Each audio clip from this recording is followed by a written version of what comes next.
good morning, good afternoon, good evening, everyone. Thank you so much for being here today. It's an absolute pleasure to meet again and to discuss a really fascinating topic, which is global purpose-led brands. We'll be looking at, what are they, why do they exist, and how they navigate global and local markets in general and drive their agenda. So we have a wonderful panel today who will be sharing their experience, some challenges, as well as some tips of how they've been working with their brands over the last few years. But before we begin, I thought it would be useful, as it was a question that came quite often within the registration questions, to try and give a bit of a definition. So what are purpose-led brands? So this first definition is quite thorough in that sense. It says purpose is the reason why a company or a brand exists. It's the underlying essence that makes a brand relevant and necessary to its customers. It sits firmly at the center of a brand's vision and informs every business decision. So some of the questions that the brand has to ask itself is, why does it exist? What role does it play in customers' lives? What challenges does it solve? And how would the world be different without it? And I think it's a really interesting angle here that we'll be discussing today in terms of, what is the role for brands to change the world or drive change in the world? And then the second one is a bit more succinct, but it's also really quite helpful, I think, to steer the conversation today. It really highlights that purpose is an organization's reason for existing beyond just the financial. Linda, would you like to tell us a bit more about you, your role at Oatly, and what Oatly's purpose as a brand and a company is? I joined Oatly about 4 years ago when we were about a tenth of the size we are today. So it's been a really amazing journey so far to see us grow and making plant-based the new norm, to make plant-based go mainstream. And that's truly our mission. Our mission is we exist to make it easier for people to eat and drink better and live healthier lives without recklessly taxing the planet's resources in the process. And that's a mission that goes through in everything we do, and definitely in community management, which I head up on a global level, where we talk and reach out to consumers in social media on a daily basis, trying to really further the plant-based movement and definitely the post-milk generation. Yeah, I think what is really interesting from what you're saying and from what you do, of course, is that you never communicate around your products, right? You're always talking about your mission, your ambition. Can you tell us a bit more about that and how that correlates with the social activity that you lead at Oatly? Yeah, I mean, at the core of it, we do have to have an amazing product, which we do. Because, obviously, people don't want it to be a downgrade if you want to go plant-based instead of animal-based. So that's at the core of it. But I think that has to speak for itself. People need to try it, of course, and enjoy it. But I think for them to be able to try it in the first place, I don't think that's solely going to come from selling taste. That's more going to come from selling the reason you need to change your, how you consume food and drinks today, why we need to do it for the sake of the planet and for the sake of our health.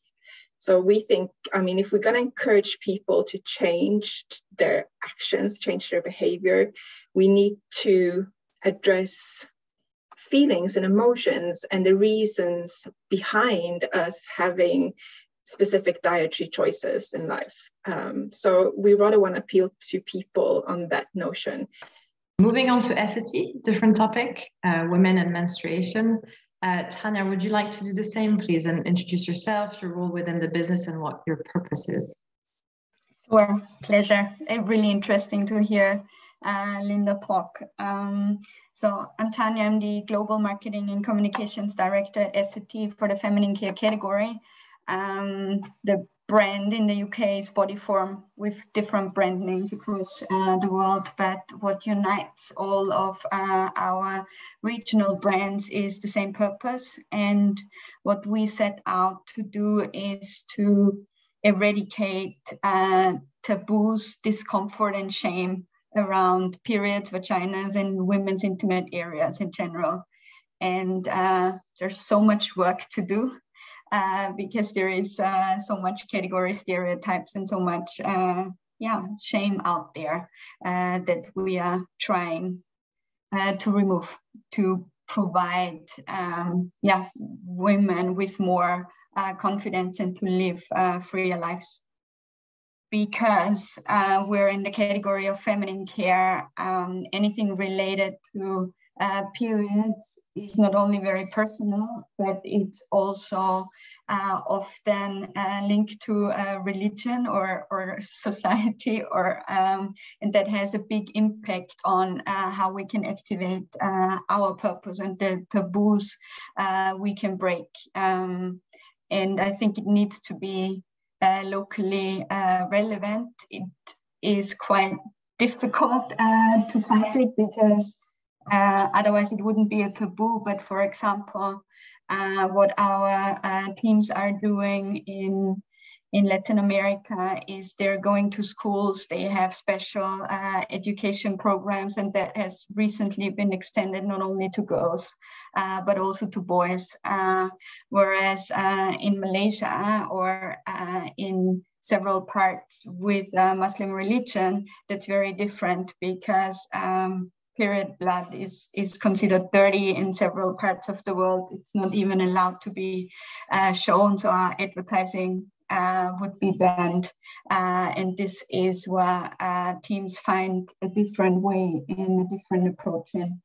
And we're also seeing in Europe, but basically across the world, that often we are being censored. So not only by TV stations, but also by much more newer media, social media. And this is something that we are fighting basically across the world to have these bans lifted, because blood is allowed to be shown on TV, usually in prime time, no matter if it's sports or be it, I don't know, a horror show, but when it's period blood, the only one that doesn't come from an injury, everyone is telling us we're causing widespread offense.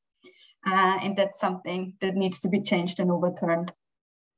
So moving on to Nick. Good morning, Nick. Would you like to do the same, please, and introduce yourself, what you're doing with UNICEF and your recently launched fiction, Vaillant? Yeah, my name is Nick, Nicholas Ledner. I'm on the strategic partnerships team with UNICEF and the basically the global communications team, focusing on new partnerships, creating short format, long format entertainment projects, installations, events, and media coordination across markets. And the project I think we're going to discuss a little bit today is a 3-part miniseries called Vaillant, which is basically the intertwining of 2 stories, one of a child bride-to-be and the other an activist fighting against child marriage, where we're really taking a focus on that sort of realm of edutainment with more of a focus on entertainment, to try to bring in new audiences to issues where they might not be as familiar, that are still existing or major problems. I think you look at the growth of Netflix and all of these streaming markets through mobile or devices. And I think that's where we were trying to kind of lean into with this project. So happy to answer some questions and just happy to be here. Thanks, Melanie. Pleasure. And yeah, much recommended. I've seen Vaillant and it's really good. It's very eye-opening in terms of the practice that is still very widely spread in multiple countries in Africa. Looking at data, a study last year was undertaken in 31 sub-Saharan countries. Over 200,000 women from 20 to 49 took part, and there is over 44% of women who are married before they're 18, which has huge impact again on their future or not, on rates of violence within their families, dropping out of school and so on. So it's a really, really good project, really interesting. What are other topics, Nick, that you cover and that you're looking to tackle through your initiatives in Africa? Could you share a few? Of course. I mean, I just on Vaillant, I think something exciting about that is we are making sure it's regionally specific, and we're really trying to bring in audiences in a way that they'd already be kind of communicating in with the project. But other ones, another 5-part documentary series is Coping with COVID-19, where during the pandemic, we liaised with 8 to 9 adolescent girls in the South countries And we were able to basically give them cell phones where they could record their lives over the course of a few months. And we took all of that footage, which was probably 50 to 60 hours of footage, and we stitched it together to really come up with a 5 episodes that we could launch on social media. And that's just an example of how we're trying to kind of highlight the voices of the most marginalized in a way that's still entertaining and audiences want to actually give us their time for, because I think, I'm sure, as Linda and Tanya realize, we're competing for time across other brands and other entertainment, influencers, film, music. So it's a really, really competitive space. And how do we as a global brand continue to stay relevant, continue to have people talk about us, and to really get our message across? And I guess as an NGO, UNICEF is purpose-led by definition, obviously. What do you feel for-profit organizations could learn from NGOs when it comes to leading those purpose-led agendas? From my experience, when we're working with a for-profit organization, I think it's about identifying the sweet spot for them. It's about identifying where do they want to insert themselves, what are their kind of strategic focus areas. But I think it's also ensuring that they're excited about the project, that they have the dedicated personnel to support us, and that might include resources. It's also something that I've noticed where they feel as good as we do about the end result, which I think is so important, because then it establishes a strong relationship, which is critical when you're working with the for-profit realm. And we're really trying to kind of, push further into the media content space, which I think is difficult for some brands because they have their own agendas and focus areas, but at the same time, we can still create kind of impactful work together. And I think an example of that might be with Valiant, the film. We were able to create a memorandum of understanding with Canal Plus, which is one of the largest cable television channels across sub-Saharan Africa. And they were able to allocate us airtime for the series. So I think that's just an example of how brands can sort of leverage their own platforms to support really, really important initiatives that they care about. And that extends from, the lowest level employees all the way up to the CEO in terms of their kind of support, and admiration for the project. Linda, Tanya, there was a lot of questions around best practice as well. And wondering if you have a few tips you'd like to share in terms of leading successful purpose-led initiatives. So I think the first one is purpose needs to be rooted to the category the brand is operating in. So while, our main consumers are women, and one can think that you can, do anything, even all the way to ensuring that women are getting paid fairly. But what credibility does a feminine care brand have in that area? So we've very deliberately chosen to break taboos around period shaming and so on, because this is where we're credible and can make a tangible difference. So I think that's the first one. The second one is making sure that purpose is not only a lip service, but you really mean it, and it should shine through everything we do. And I think at Essity we always say it's through the products we make and how we market them, as well as the taboos we break. So it should be a red thread through all of the activations. If you're a purpose-led brand, I think you have to be fearless, because I think listening to both Nicholas and Tanya as well, I can share the challenge of challenging norms and breaking taboos and talking about things that you're going to meet resistance, and sometimes quite a lot. And especially working in social media, we face quite a lot of backlash at times. And then you have to stand tall. And you cannot back down because then you will erase all the trust you've ever built. So I think it's also about, for me, looking at best practice, is that you have to create resilience within the company. Where is the fine line between being progressive and offensive? And I'm thinking notably, from a cultural standpoint, whether it is for you, Nick, you're looking at putting forward practice like child marriage that will necessarily, looking at the film, some people will be offended by, you know, this being raised and identified as something that should change in society. But same for you, Linda, and for Tanya, I guess, you know, where is the fine line, and where do you feel you may overstep, or should you overstep? Should you not overstep and not back out? What do you feel is the right way, if there's any right way, really?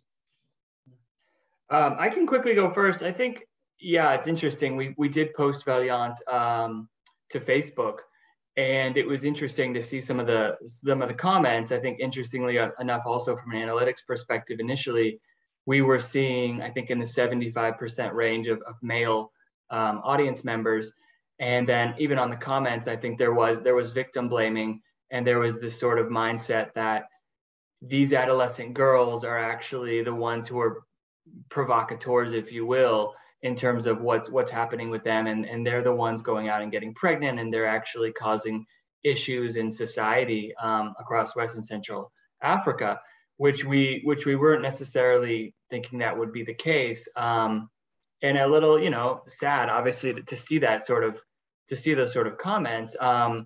But I think now we're thinking more so, how do we take the film offline? How do we get it outside of just TV and social media, and how do we bring it to the communities where this is really where the rates of child marriage are really high, and how do we facilitate conversations with those that watch it, and how do we use those insights, and how do we take that information from these girls and their families, and how do we learn from that to craft a more detailed response, whether that's bringing their thoughts to policymakers at the capital levels, or just thinking through more ways to scale the series in rural areas or communities where this practice is still going on. So there's a lot more to do, but social media definitely can make you feel sort of bad based on what some people do say there, because they don't really need to take accountability, right? So it's easy to send a comment.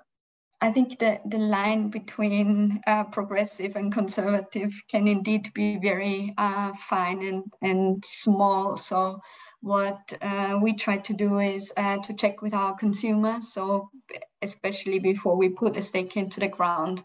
And what we check is whether they feel understood or whether they feel offended. And the threshold that we've defined for ourselves is that we don't want to go above 10% of the population feeling offended.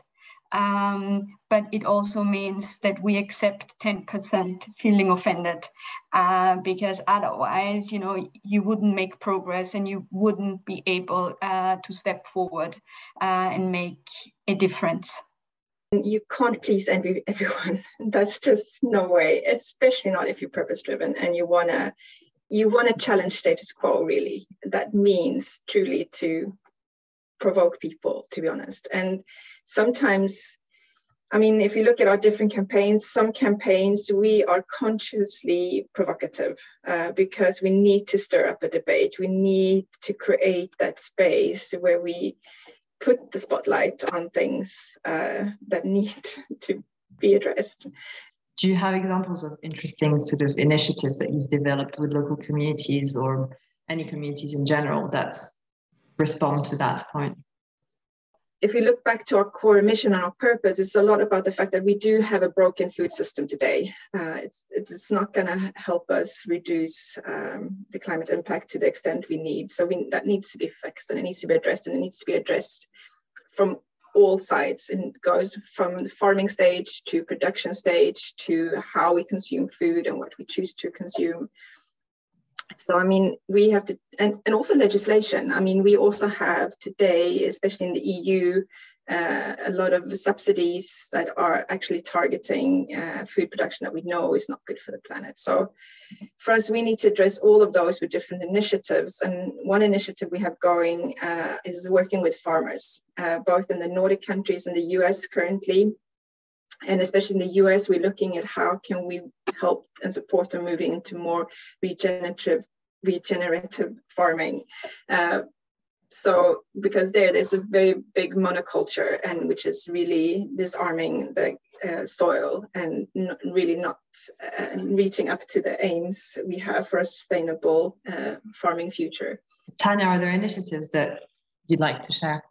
Yeah, absolutely. We group them in different buckets. So I think one is making sure periods and women's health is really becoming part of culture. That's a lot through the campaigns we're doing and that have sparked a lot of attention, be it blood normal or Viva la Vulva or womb stories. And some have made it even into, you know, the Museum of Modern Art or in the advertising collection in Louvre. So that their, you know, periods are no longer absent from mainstream culture. That's one.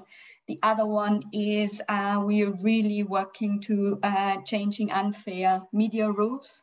And if we only go 4 years, 5 years back before we released Blood Normal, even in the UK, it was forbidden to show in advertising a real period pad, right? It was considered as inappropriate, let alone showing blood. And what has happened since then is in France, in the UK, in Argentina, in Australia, we've changed those rules. So now you can advertise feminine care products by showing real products and not only animated ones like any other category. And you also can show red liquid, because that's how period blood looks like. It's red, it's not blue. I guess this is another question for all of you. As purpose is very much driven and anchored in impact, how do you measure success? Ultimately, working for a big corporation, we are measured by growth. So our category within Essity is the fastest growing category or the fastest growing brand. Within the external context, we're the fastest growing brand globally.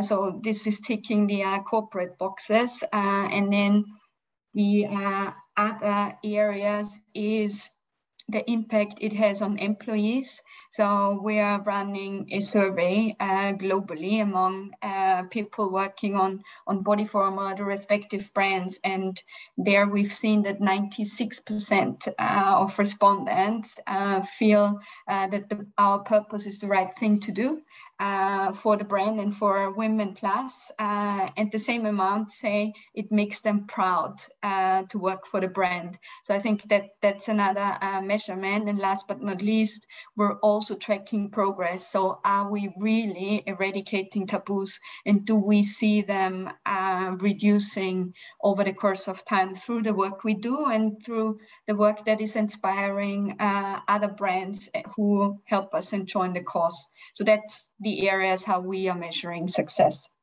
Our main is the growth. I mean, the more people that consume plant-based instead of animal-based, that's how we know we've, you know, on the right track to reach our purpose. So growth and sales, if I'm just going to be blunt and frank and short. But I also think for us, the sustainability report is our key report each year, where we really focus on our different KPIs and measurements around sustainability. And so you can always dig deep into that if you're interested. It's on our page. It's a little trickier for us in a sense because we're a little more focused on awareness and advocacy. But I think in terms of results and metrics, you know, how far is the message reaching, generally speaking? What financial decisions have been made to support this specific campaign? What funds have we been allocated? And that can be funds that that our offices decide to invest based on the project, right? So if an office sees this, they say, "Wow, it's so good. Let's translate this into our or dub it into our local language," which in our mind is an internal win because we're mobilizing internal advocates for the project. What sort of earned media were we able to generate, whether that's reporters, whether that's additional exposure of the content or the campaign? Again, what partners were we able to bring on board, and what did that cost us, if anything? I think that's really important.